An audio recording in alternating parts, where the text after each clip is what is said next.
Thank you very much, Dr. Samir Babu. And I am highly obliged that you have provided me this opportunity to present this lecture on an important topic. I also present my gratitude to the University of Kerala and the team members, those who are organizing this program. Thank you very much for your kind words. Now I start my topic. This is action research in education. As you know, I have written the name action. So the research, this is oriented action. Action-oriented research in education is termed as action research.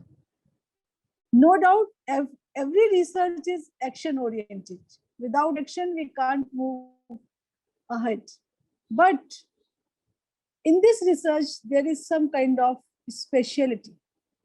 Speciality in the sense that there is no need of any PhD, no need of any MPhil, but you can become a researcher and you act as a teacher as well as a researcher.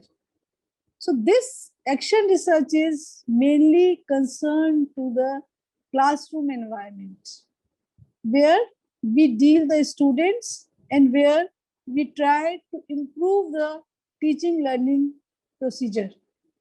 So this action research is a tool sorry, in the hand of all the teachers, those who are dealing the students in the classroom and those who want to improve their performance and want to modify as per the requirement of the students and can introduce something new in the field of education, being a teacher.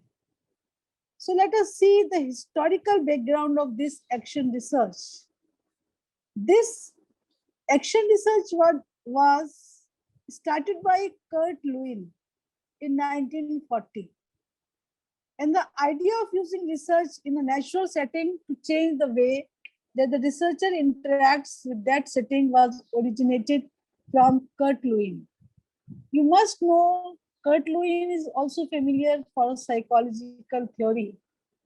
Here, Kurt Lewin says that action research to describe work that did not separate the investigation from the action needed to solve the problem. Later on, Stephen Corey, the first to use action research in the field of education. In the field of education, we say that Stephen Corey was the first who introduced action research in the field of education. 1950 action research was attacked as unscientific, little more than a common sense, and the work of amateurs. Stencils in his book mentioned that this is attacked as an unscientific, little more than a common sense, and the work of amateurs. 1970 saw again the emergence of action research.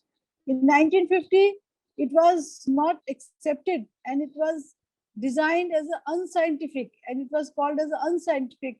But later on, there was slight modification in this kind of word, action research.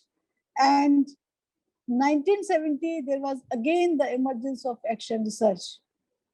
Now, this is the question in my mind that I must introduce with the conceptual framework of action research. In what manner we can define the action research? Action research can be described as a family of research methodologies which pursue action. As the name indicates, it is an action towards the field where the modification is needed. At the same time, research is, what is research? Research is plus search. Whatever has been done in the field of education, we want to search it again with the little efforts or the quite hardship. Action research is inquiry or research in the context of focused efforts to improve the quality of a practice. And it is typically designed and conducted by practitioners, those teachers, teacher educators, and those who are engaged in the field of education, working in various educational institutions, in schools, and maybe somewhere in NGOs, and maybe somewhere in other kind of institutions, and who analyze the data to improve their own practice. So what is the main purpose of this action research is whatever exists in the field, we want to improve this practice. Action research can be done by individuals or by a team of colleagues. The term approach is called collaborative inquiry. When a person is doing, like a teacher finds that in his class, students are unable to understand what he or she delivers. So he wants to improve the teaching. So he wants to improve the teaching learning process. So it is an individual effort that is done by the teacher herself or himself. But if a team, there may be a leader, and the leader assign the roles to the other members, and they do something to improve the existing practices, then it is known as collaborative inquiry or the collaborative approach that we may also be done through action research. Action research has the potential to generate genuine and sustained improvements in schools. Action research is a process of systematic reflection, inquiry, and action carried out by individuals about their own practice. And action research is a term used to describe professionals studying their own practice in order to improve it. As I told you, that particularly this action research is applied to improve the existing situation. It may be related to teaching learning process, or it may be related to administration, or it may be related to certain personal kind of problems of the students also. Action research is a process in which participants examine their own educational practice systematically and carefully using the techniques of research. Definition of action research. This is not usual. Aims and objectives. Let me continue. The aim and objectives of action research is to identify problem areas and improve the working conditions of a school, to develop scientific attitude among teachers, students, principals, and administrators for studying, understanding, and solving their current academic problems, to bring potential of excellence in school functionaries, to raise the performance and aspiration level of the students by generating a healthy environment for learning, and to remove the notion that educational research is the job of a specialist only. This is only the assumption or the hypothetical notion that educational research is the job of a specialist only. But we deny this. But why?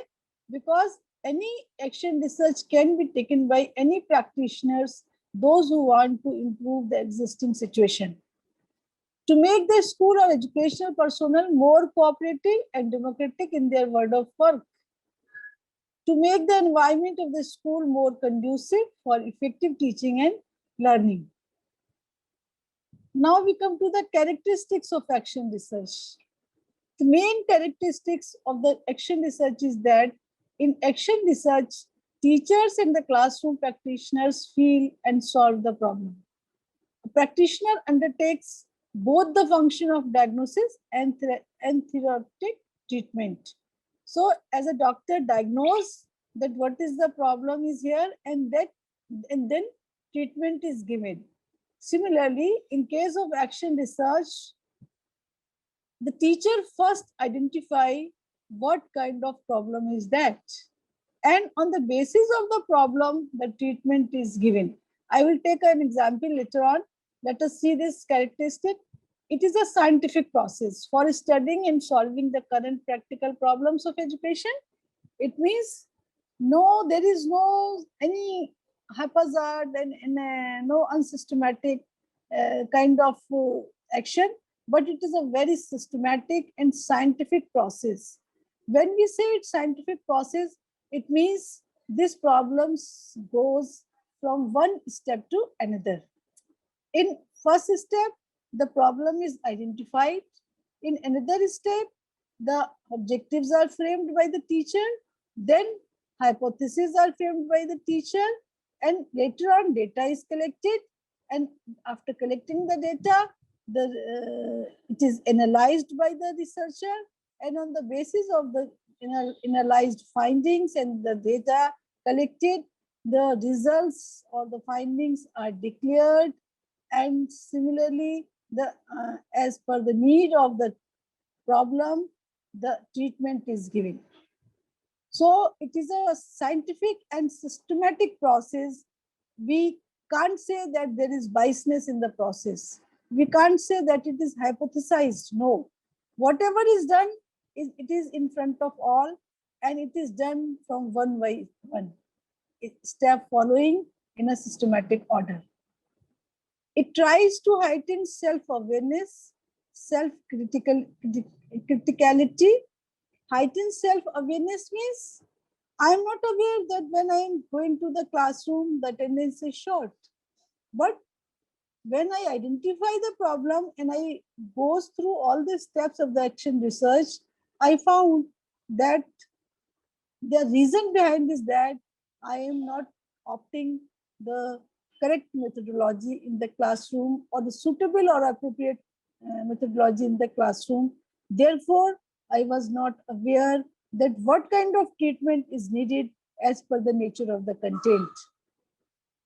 So self-awareness, self-criticality, criticality means whatever the situation is, this you may appreciate it that yes, attendance is 100%. You may see that what was the result of this 100% attendance. Most of the student has failed. So appreciation and limitation both comes under this term self-criticality, and we try to understand the things as per the requirement of our classroom and analytical abilities of teachers and teacher educators. So this kind of research also develops abilities that is required to interpret any data and to analyze the situation where the practitioners are working and teacher educators are working. It tries to inject innovative approaches to teaching. Say, for example, I am saying that the reason of less attendance is that I am not coming on time.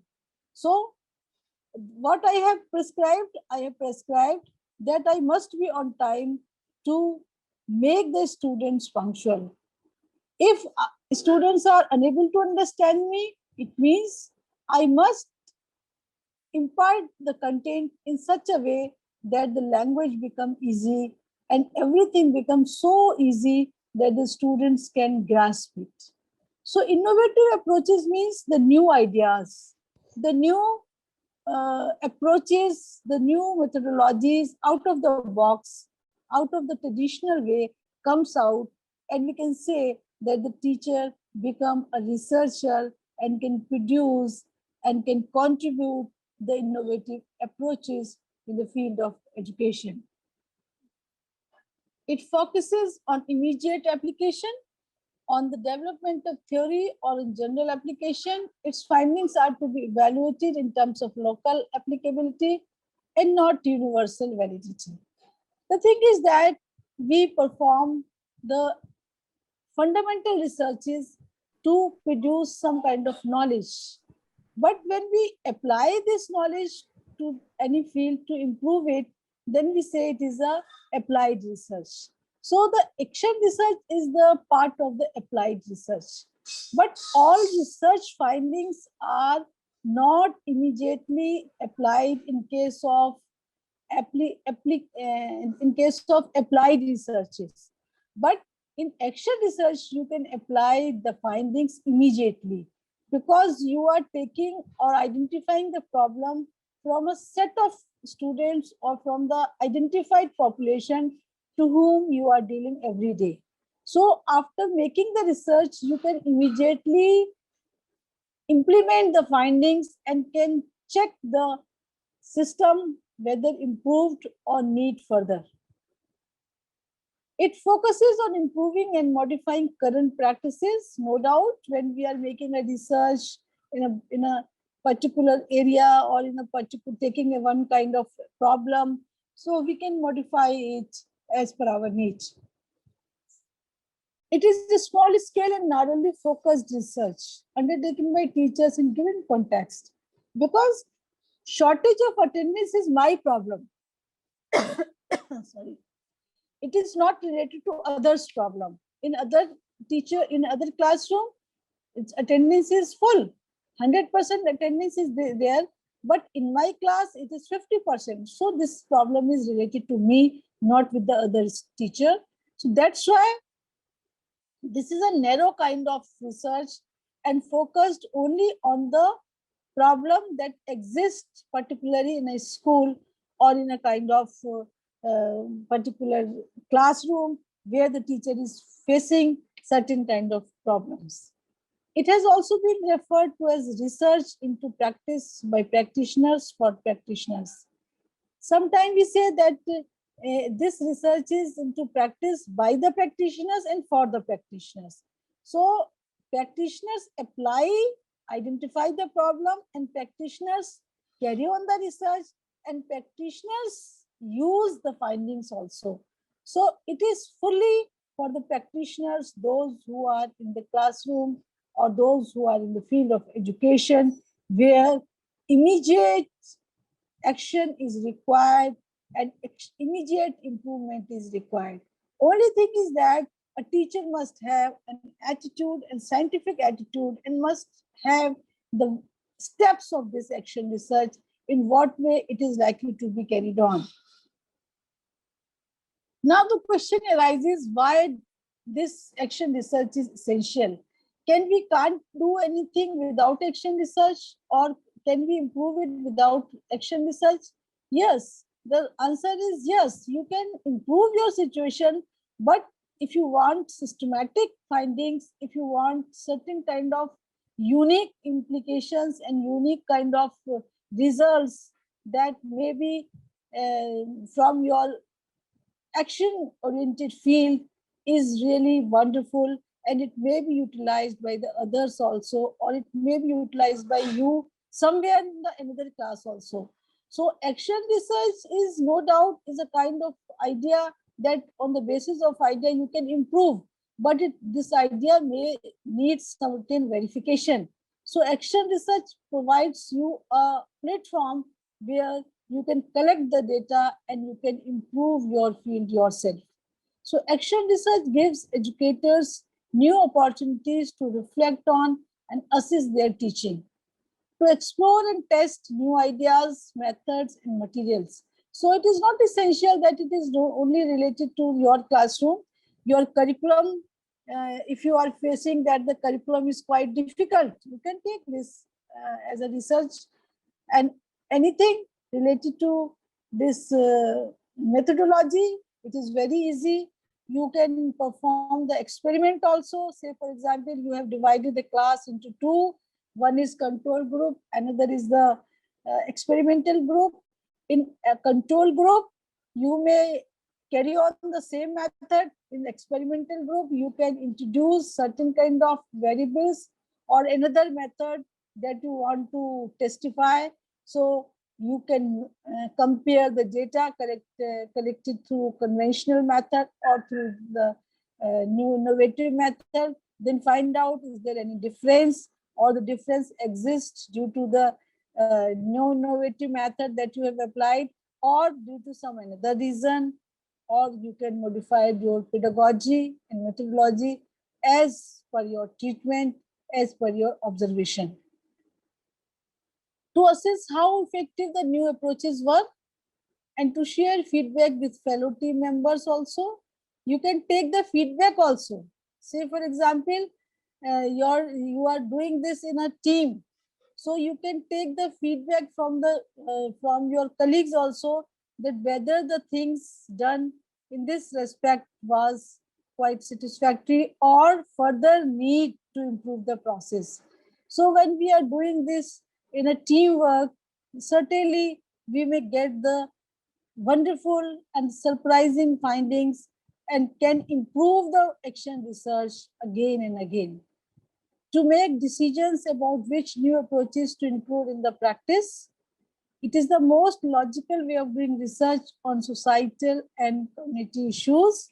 So, apart from the actually this classroom situation, you can may also carry on this research on taking any societal issue on your community where few people are residing and they have certain kind of problem.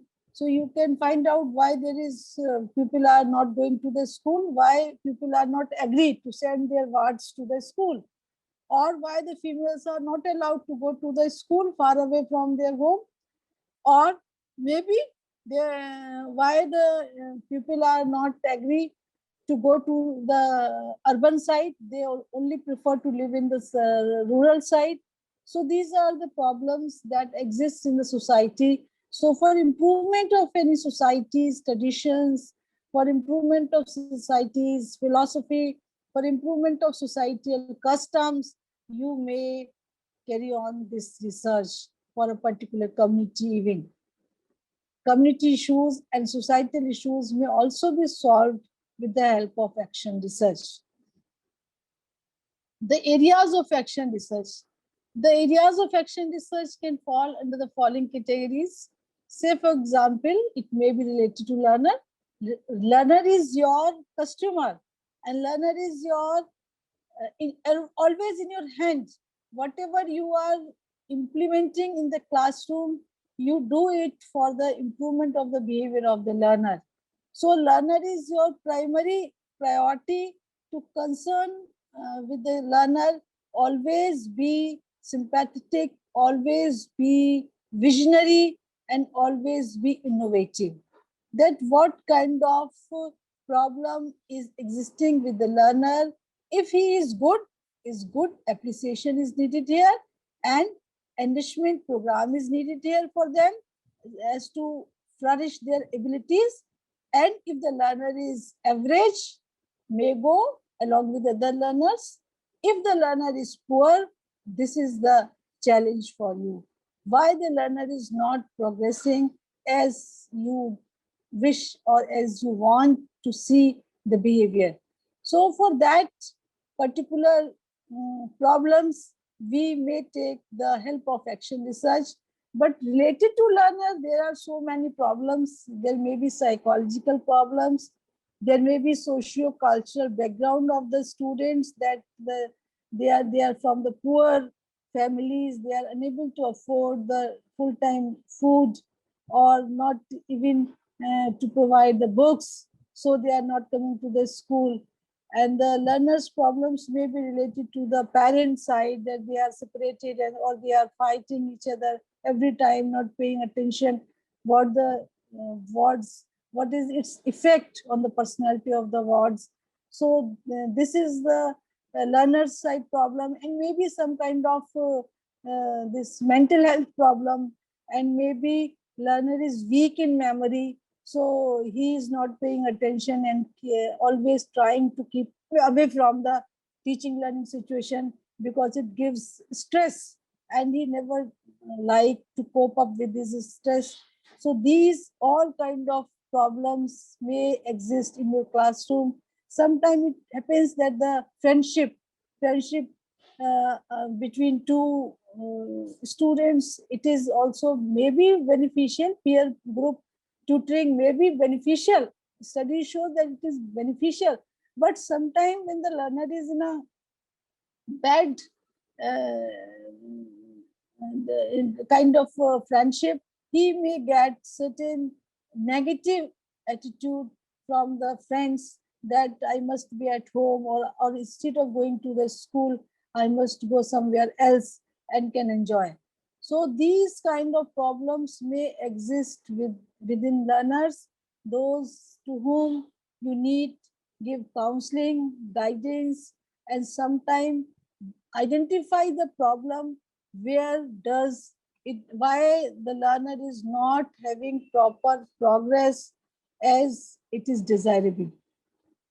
Learning style, many styles are there. Student is only listening you passively, but at the home he is trying to write the notes, taking help from various sources, books, internet, chatting, and certain consultation with elders. Then he is writing the notes and then writing in own words. So learning styles may differ. Few students never like to attend the class. They proceed on, वो खुद आगे बढ़ते हैं, and they never like to go through the traditional way of teaching, traditional way of learning. So learning styles differs from learner to learner.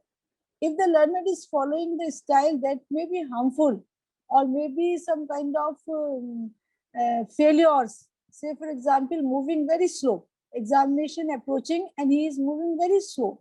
So this kind of problem, that if you identify, it may become your problem for action research, and you can guide the students to move in with pace of the time, or accommodate as per the need of the hour and what kind of problem is there. You may sort out, and you can give your suggestions, your guidance, and certainly these guidance will be helpful for the students to give a torch bearer like you, and you may be able to give them new paths that is really needed in their life. Attention plan, concentration, these are the also certain kind of problems that the students doesn't have concentration, and span of concentration is less, and sometimes they don't pay any, they don't have any plan in what way I have to move. So these are the learners problem. You can identify why the learners are not making the progress as desirable, or as desirable by you. You are putting efforts, but the efforts are not getting so results that is that you want to see, or that you want to check. So learners problem may be, or one should say that it is a primary problem. If any problem exists with the learner due to any reason, identify it, carry on the research as per the steps of the research, and then reach at a conclusion that why the learner was not paying attention. Related to teacher, it can be on level of competencies, commitment, teaching style, attitude towards weak students, attitude towards notoriously inquisitive students, and motivation. So related to teacher, there are maybe lot of problems that create results less, and that create lot of problems also. Say for example, teacher doesn't have competencies and abilities as the subject demands. The science subject says that not only the science, every subject says that the teacher must have mastery over the content, but he doesn't know the exact content what it is, and he is going through the book only reading, only putting the questions, and if the students are unable, scolding them. So this is not the style of teaching. This is just to fulfill the formality, just teaching for the sake of teaching. It is not the methodology. So teacher must be competent. A competent teacher can create good results in the classroom. Commitment with the students, coming on the exact time, coming promising that we will do this chapter today, and later on we will complete the half chapter, and commitment with the students that we have to do the work on time, we have to perform these duties with our insights, and whatever is needed we will do it definitely. So promising teachers always successful, but those who are not able to fulfill their commitment, they must identify why not able. The reason may be some kind of problem at home, or the school is not paying good salary, or the resources are less, and teachers are not able to go through the things that they want. So these kind of problems may demotivate the teachers not to teach perfectly. So teaching style, attitude towards weak students. If the students are weak, you are not paying attention. You are paying attention only on your favorite students. Attitude towards notoriously inquisitive students, motivation, etc. These are the problems related to teacher. Teachers are not motivated. Administration of the school is always discouraging the teachers and not paying salary. Or salary is not each and everything. Our duties, our assignments, and the duties and our commitment, these all go on the path, go on the right side. And if you are motivated teacher, you may get success. But if you are not motivated properly, why not? You may take this answer from the action research. Related to methodology, it can be on activity-based teaching, child-centered learning, playway approach, project approach, mediated learning, etc. So methodology that you follow in the classroom, it may be passive kind of. Passive kind of meaning one-way traffic. You are delivering the content and students are passively hearing. So what will happen? They will not pay attention. There will be no interest in the teaching learning process. They just come to fulfill the requirement of the attendance and other things, and after completing they go back to the home. So this is a not good methodology. A good methodology is that where both way traffic and the teacher and students both are involved in teaching learning process. And you must know that study shows that if the sense organ of the students are involved in teaching learning process, the learning is maximum. And when the students are passive learners, the learning is minimum. So these studies also says that whatever the methodology you are following, it must be learner-centered methodology where learners' sense organs are involved. So you try to check your methodology through action research also. In case of science, you want activity-based learning. And in case of work education and other social sciences, we may follow experiential kind of learning, where more experiences students receive in the field trip, in the field work, etc. So you can compare the methodology that existing and the new methodology that you have applied for testifying or for verifying. Can compare both the things, in which methodology the students are scoring more good results. So methodologies can be improved with the help of action research, putting your efforts or making your insights like a real sense to in the classroom, that dividing the students into two, control group and experimental group, as I told you earlier, and you can compare the data of both the situation, that which one is much more comfortable for the students. And as per the results, you can apply it and you can improve your teaching learning process. Only your efforts are required. Those teachers produce, or those who put much more efforts to improve the teaching learning situation, they are more successful teachers, and they can do by the action research easily if they know the process of action research.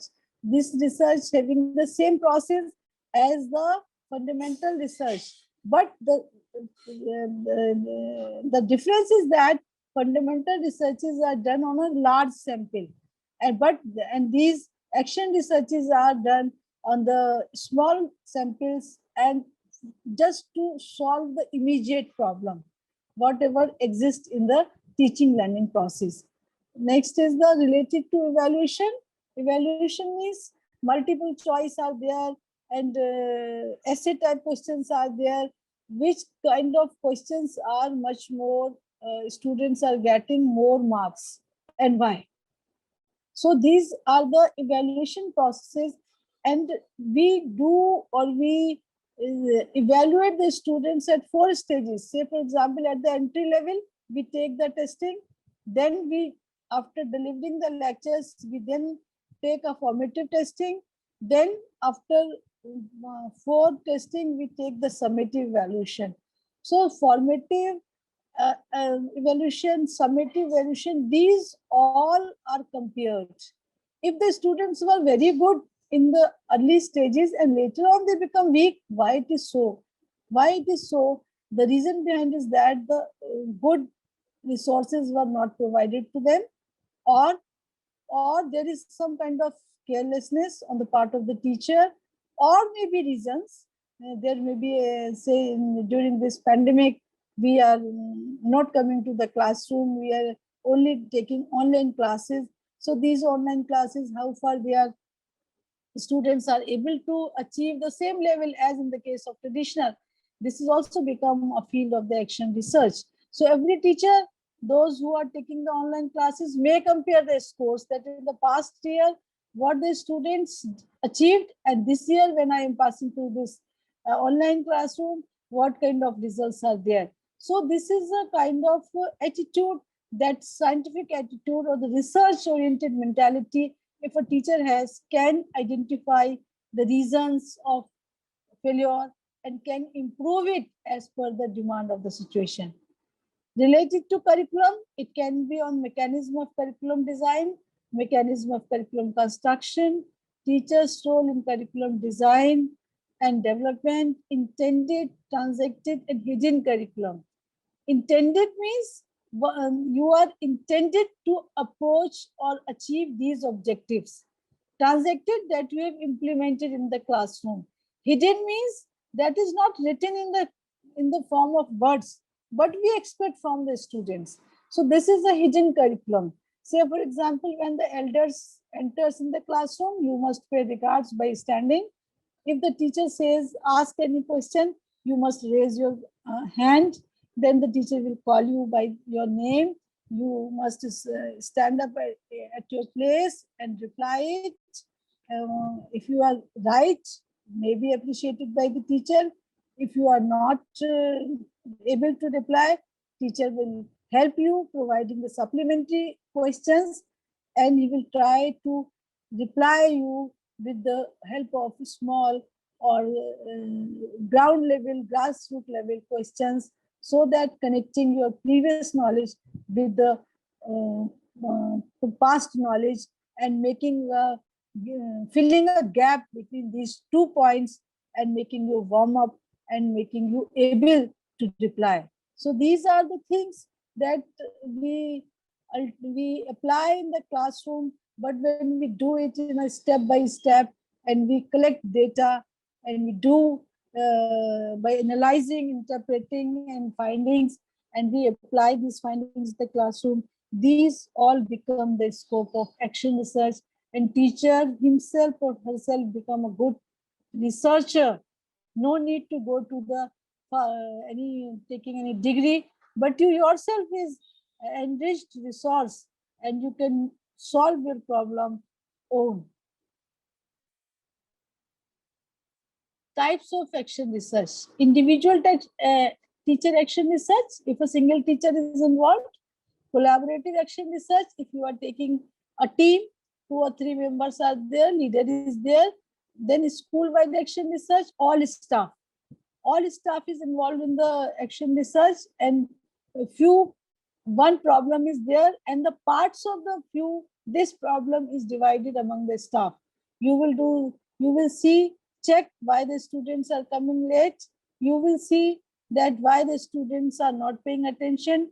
You will see that which kind of methodology is more appropriate. So there are 3 assignments we have divided among the teachers, and overall, each and every findings collectively make the teaching learning process effective. So school-wide action research may be on one area, or it may be taking several areas by assigning these duties to the staff members, and they will collect the data. See, it will be more clear by the steps also. Within all the definitions of action research, there are four basic themes: empowerment of participants, collaboration through participation, acquisition of knowledge, and social change. In conducting action research, we structure routines for continuous confrontation with data on the health of a school community. These routines are loosely guided by movement through 7 phases of inquiry. Selecting a focus. Selecting a focus means you concentrate the area where the problem exists. Clarifying theories. What kind of theories? Just a kind of collective views that different teachers are saying, different opinion they are giving to improve or to solve this problem. So you clarify which kind of theory is applicable here, or which view that you received from the teachers is applicable here. This is just an assumption or a kind of hypothesis. On the basis of that, we formulate the research questions, we formulate the objectives, then we collect data, analyze data, reporting results, and taking informed action. So these are the steps of any action research, like the fundamental research: selecting a focus, clarifying theories, identifying research questions, collecting data, analyzing data, reporting results, and taking informed action. Now see, planning, we are planning. First, we plan that what kind of problem exists in our school. Then we analyze the problem into several components also.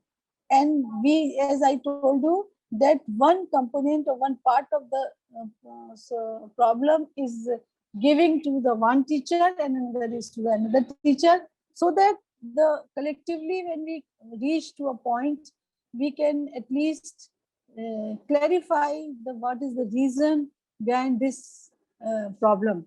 So planning, what kind of resources are required, how many teachers are required, how many days are required, in what way we have to do this research. This is the first step of any action research that comes under planning. Then action. Now you take the action. What you have to do? Analysis. After action, when you collect the data, you analyze it.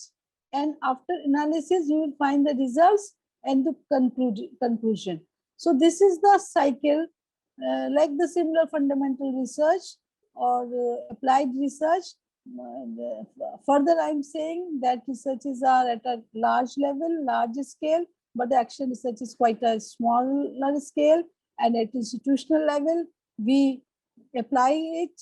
If the findings are, or we can say if the same problem existing somewhere, then we can apply the same strategy that we followed in any institution. But the situation differs, then you can't apply the same strategy, where modification is likely to be done by the researchers or the team of the researcher, those who are going to perform the research.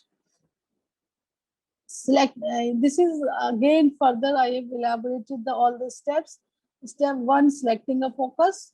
The action research process begins with serious reflection directed toward identify a topic or topics worthy of a busy teacher's time. Considering the incredible demands on today's classroom teachers, no activity is worth doing unless it promises to make the central part of a teacher's work more successful and satisfying. Thus, selecting a focus, the first step in the process, is vitally important. Selecting a focus begins with the teacher researcher or the team of action researchers asking, what elements of our practice or what aspects of student learning do we wish to investigate? This is the first question, that what do you want to investigate? So this is the first step. Here we identify the problem, that what we want to investigate, or on which problem we want to carry on our action research.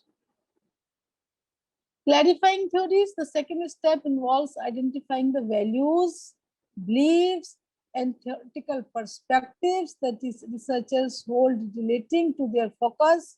For example, if teachers are concerned about increasing responsible classroom behavior, it will be helpful for them to begin by clarifying which approach, using punishments and rewards, allowing students to experience the natural consequences of their behavior, or some other strategy they feel will work best in helping students acquire responsible classroom behavior habits.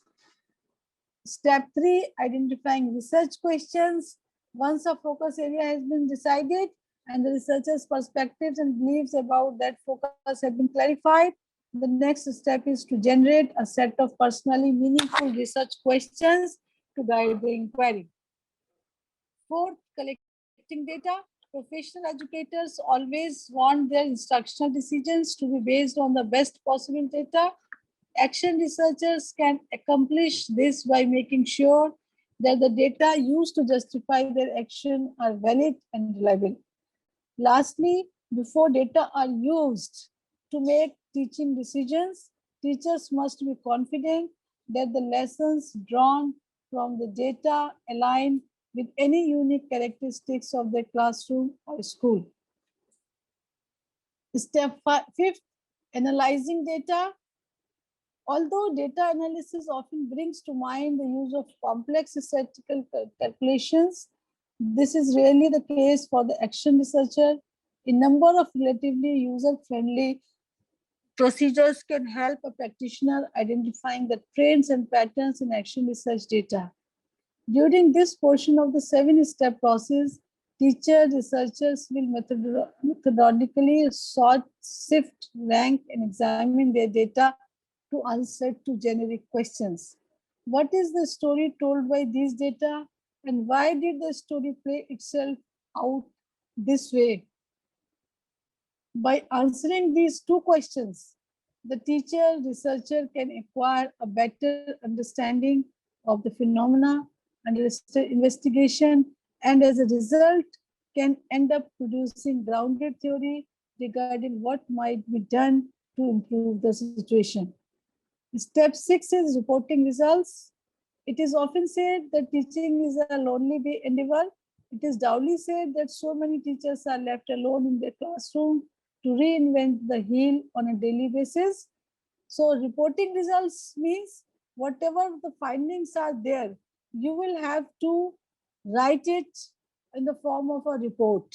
So the reporting of action research most often occurs in informal settings, and that are far less intimidating than the venues where scholarly research has traditionally been shared, and regardless of which venue or techniques educators select for reporting on research, the simple knowledge that they are making a contribution to a collection of knowledge base regarding teaching and learning frequently proved it. Taking informed action or action planning. The last step in the action research process is very familiar to most teachers. When teachers write lesson plans or develop academic programs, they are engaged in the action planning process. What makes action planning particularly satisfying for the teacher researcher is that with each piece of data uncovered about teaching or student learning, the educator will feel great confidence in the wisdom of next step. Although all teaching can be classified as trial and error, action researchers find that the research process liberates them from continuously repeating their past mistakes. So it is for that purpose that if you are repeating your mistake every day, you can find out what mistake I have done due to which I could not get the success. So more important with each refinement of practice on research gain valid and reliable data on their developing or, or to improve the situation immediately. Benefits of action research, as I told you in the classroom, it allows teacher to involve students in the curriculum process. Students are actively more engaged within classroom and felt ownership of their learning. Teachers are able to show the students that teachers can also be lifelong learners. No doubt, we are not perfect learners, but we need certain kind of action to improve our teaching learning process. So it also gives one lesson to the teachers that you are a learner throughout your teaching process, and you may get something new when you put certain kind of efforts in the form of action research. And that inquiry is a powerful way to enact change within the classroom. Teachers are able to connect with students on a personal level when you are making certain kind of work in the classroom that is away from the this routine work. Then really when the students also feel comfortable, because the data is always collected when the subject is comfortable with you, then he will reflect or will give you, respond you in a real way. Otherwise, the responses given by the students may be manipulated and some kind of artificiality may be here. Teaching practice become more confident, and teachers' our understanding of theory of education depends. Conducting action research allows teachers to become a leader in their community. Action research helps the teacher to shift their focus from one of compliance to one of inquiry and discovery, thus creating a more engaging learning environment for their students. This is a kind of action research that provides the psychological, comfortable environment to the students. Action research helps teachers to share their new knowledge with the other teachers also. If you are doing something new, no doubt your colleague will ask you what you have done to solve your problem. So sharing of knowledge is also a kind of benefit from the action research. Conclusion, at the last, I can say that action research has a number of advantages, including improved effectiveness, culture development, increased learning, and improved confidence for the development of the practitioner in effective service delivery, understanding of the workplace environment and the practitioners, as well as quality of service are the other benefits accrued from action research, making it as important component in organizational development. So thank you very much for listening patiently.